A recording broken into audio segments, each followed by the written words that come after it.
अभी जो स्थिति है अभी हमारे यहाँ कोरोना की या एईएस की, उसके बारे में आप लोगों को ब्रीफ कर दें और आप लोगों के माध्यम से जिले वासियों को सही और तथ्यात्मक सूचनाएं प्राप्त हों।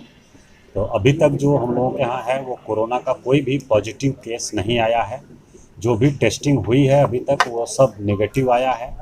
बाकी जो विदेश से लोग 18 मार्च से लेकर के 22 मार्च तक आए हैं विभिन्न देशों से, वो लगभग 134 लोग हैं और उनका 100% सैंपल लेकर के टेस्टिंग करने का निर्देश प्राप्त हुआ है।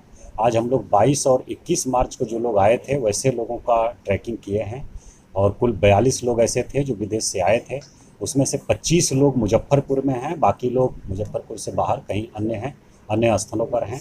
यहाँ का उनका पता है लेकिन यहाँ पर नहीं है। तो उस 25 लोगों का आज हम लोग सैंपल कलेक्शन एसकेएमसीएच में करा रहे हैं और उनको चूँकि सिम्टम्स नहीं हैं तो उनको वापस उनके घर भेज करके होम क्वारंटाइन में उनको रखा जाएगा और सैंपल की रिपोर्ट जैसी टेस्ट की रिपोर्ट आएगी उसके अनुसार आगे हम लोग कार्रवाई करेंगे। जो बचे हुए लोग हैं उनको आने वाले अगले 2 दिन में हम लोग उनका सैंपल लेकर के उसका भी टेस्टिंग हम लोग करा लेंगे। बाकी अभी तक राज्य के बाहर और विदेश से मिला करके लगभग 10,778 लोग हम लोगों के यहाँ आए हुए हैं और उन सभी लोगों का हम लोगों ने सर्वेक्षण करा लिया है, उनका पूरा डिटेल ले लिया है और जो आपदा विभाग द्वारा ऐप बनाया गया है उस पर उनकी एंट्री भी हम लोग करा चुके हैं, उनकी मॉनिटरिंग कर रहे हैं। प्रत्येक 10 व्यक्ति पर एक सरकारी कर्मी की टैगिंग की जा रही है और वो व्यक्ति हमारी जो मुख्य रूप से सेविका है पंचायत स्तर पर, वार्ड स्तर पर और आशा हैं, विकास मित्र हैं, इन लोगों को हम लोग टैग कर रहे हैं, ये मॉनिटर कर रहे हैं। होम क्वारंटाइन में कम से कम 14 दिन इन लोगों को रहना है। जिन लोगों का 14 दिन हो गया है वो रिस्क से लगभग बाहर हैं, जिनका 14 दिन नहीं हुआ है उनका हम लोग विशेष रूप से निगरानी कर रहे हैं। बाकी कम्युनिटी किचन हम लोगों के यहाँ 5 जगहों पर कुल चलाया जा रहा है और इसमें से हमारे 4 जो हैं वो आपदा राहत केंद्र बने हैं जहाँ की निःशुल्क आवासन की व्यवस्था है।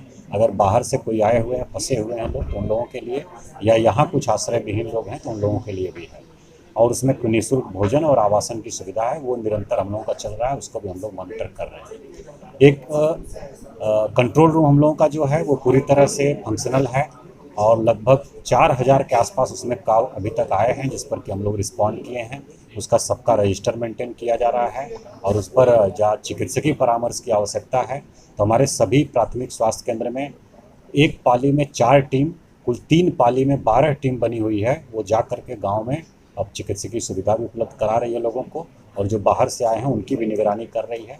तो हम लोग पूरी तरह से तैयार हैं। आइसोलेशन वार्ड भी हमारा बना हुआ है, मेडिकल कॉलेज में भी, सदर हॉस्पिटल में भी, इवन पीएचसी में भी अब हम लोग बना दिए हैं 5-5 बेड का।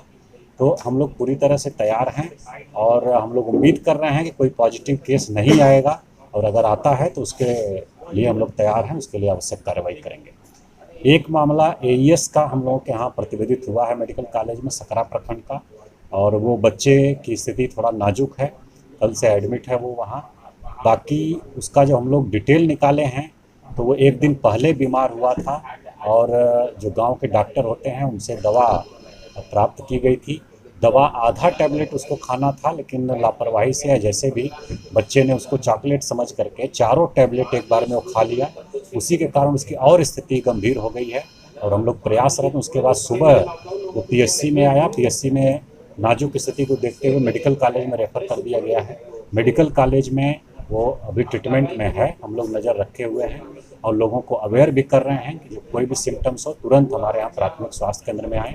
वहाँ सारी सुविधा हमारी एईएस वार्ड बना हुआ है 2 बेड के साथ, एसी कमरे के साथ और सारी मेडिसिन है, डॉक्टर का डेपुटेशन है।